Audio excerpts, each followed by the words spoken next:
Hello viewers, welcome to my YouTube channel. I am advocate Shantanu. एक बार फिर एक नई जजमेंट जो ऑनरेबल सुप्रीम कोर्ट ने चेक बाउंस के केस पर दिया है को इस वीडियो में डिस्कस करेंगे। केस का टाइटल है oriental bank of commerce versus Prabodh Kumar Tiwari, जिसे डिसाइड किया गया है 16 अगस्त 2022 को।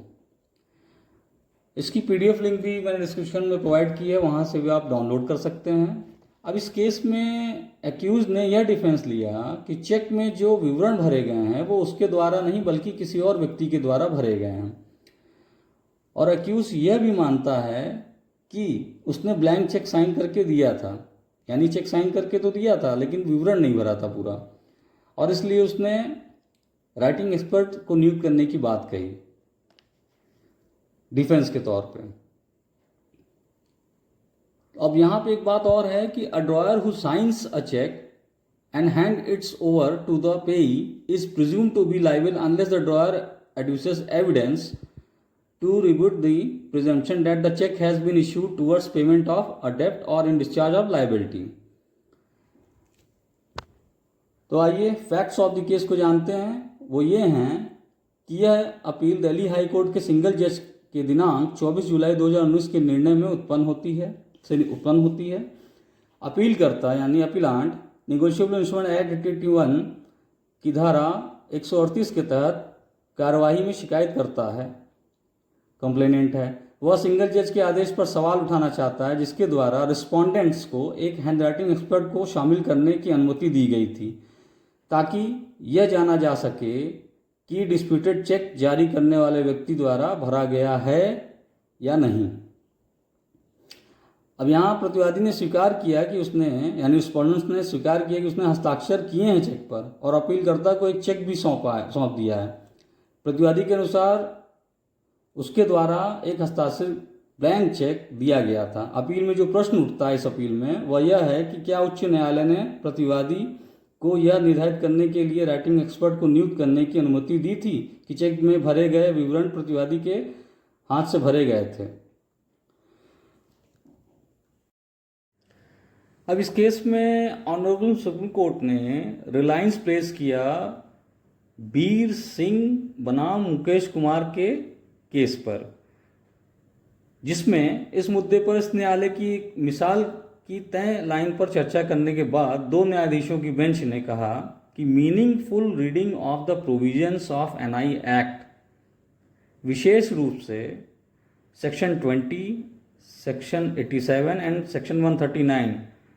यह स्पष्ट रूप से स्पष्ट करता है कि एक व्यक्ति जो चेक पर हस्ताक्षर यानी सिग्नेचर करता है और उसे पेई को देता है, वह तब तक उत्तरदायी रहता है जब तक कि वह इस अनुमान को खारिज करने के लिए सबूत पेश नहीं करता कि चेक किसी ऋण के भुगतान के लिए या किसी दायित्व के निर्वहन के लिए जारी नहीं किया गया था।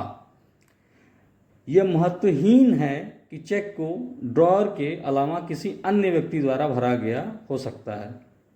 यदि चेक को ड्रॉअर के द्वारा विधिवत हस्ताक्षरित किया गया हो। यदि एक साइन किया हुआ ब्लैंक चेक स्वेच्छा से वॉलंटरी किसी पेई को प्रस्तुत किया जाता है यानी दिया जाता है, तो पेई भुगतान, प्राप्तकर्ता राशि और अन्य विवरण भर सकता है। यह अपने आप में चेक को अमान्य नहीं करेगा।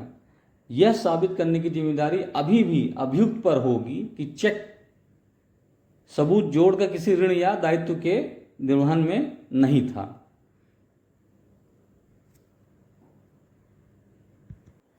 यहाँ तक कि एक खाली चेक जिस पर स्वेच्छा से हस्ताक्षर किए गए हैं और आरोपी को सौंपे गए हैं, जो कुछ भुगतान की ओर हैं, एनआई एक्ट की धारा 139 के तहत किसी भी ठोस सबूत के अभाव में यह अनुमान लगाया जाएगा कि चेक एक ऋण के निर्वहन में जारी किया गया था या नहीं किया गया था। सुप्रीम कोर्ट ने इस केस में एक और रूलिंग पे रिलायंस प्लेस किया है, जो है अंश राजशेखर बनाम अगस्टस जेवा अनंत, जिसमें इस न्यायालय की 2 न्यायाधीशों की बेंच, जिनमें से एक जस्टिस डीवाई चंद्रचूड़ भी एक हिस्सा थे, ने रंगप्पा बनाम श्री मोहन में इस न्यायालय के 3 न्यायाधीशों की बेंच के फैसले को दोहराया। एनआई एक्ट के सेक्शन 139 के तहत अदालत ने आयोजित किया कि एक्ट की धारा 139 में कहा गया है कि जब तक इसके विपरीत साबित नहीं हो जाता है तब तक यह माना जाएगा कि चेक धारक ने इसे पूरी तरह या आंशिक रूप से ऋण या देयता के निर्वहन में प्राप्त किया है। जब तक कि इसके विपरीत साबित ना हो जाए, यह इंगित करता है कि अधिनियम की धारा 139 के तहत अनुमान खंडन योग्य है। इसे रिवर्स ओनस क्लॉज का एक एग्जाम्पल बताते हुए रंगप्पा केस में इस कोर्ट की 3 न्यायाधीशों की बेंच ने कहा कि यह निर्धारित करने में कि क्या अनुमान का खंडन किया गया है, द टेस्ट ऑफ प्रोपोर्शनैलिटी यानी आनुपातिकता के परीक्षण को निर्धारण का मार्गदर्शन करना चाहिए। एक्ट की धारा 139 के तहत अनुमान के खंडन के लिए प्रमाण का मानक संभावनाओं की प्रबलता द्वारा निर्देशित होता है, यानी the standard of proof for refutal of the presumption under section 139 of the act is guided by a preponderance of probabilities। इसलिए इस कोर्ट ने यह माना, in the absence of compelling justification reverse onus clause आमतौर पर एक प्रामाणिक बोझ यानी evidentiary burden and not a persuasive burden यानी प्रेरक बोझ है, और यह सेटल पोजीशन है कि जब एक आरोपी को सेक्शन 139 के तहत अनुमान का खंडन करना होता है, ऐसा करने के लिए प्रमाण का मानक संभावनाओं की प्रधानता का है। The standard of proof for doing so is that of preponderance of probabilities.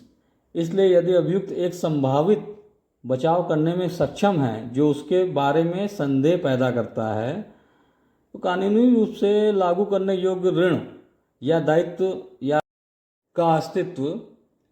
तो अभियोजन विफल हो सकता है। और इसलिए ऑनरेबल सुप्रीम कोर्ट ने ऑब्जर्व किया कि इस तरह के निर्धारण के लिए यह तथ्य कि चेक में विवरण ड्रॉअर द्वारा नहीं बल्कि किसी अन्य व्यक्ति द्वारा भरा गया है महत्वहीन होगा। चेक पर हस्ताक्षर करने पर जो धारणा उत्पन्न होती है उसका खंडन केवल हस्तलेख विशेषज्ञ यानी राइटिंग एक्सपर्ट की रिपोर्ट से नहीं किया जा सकता है।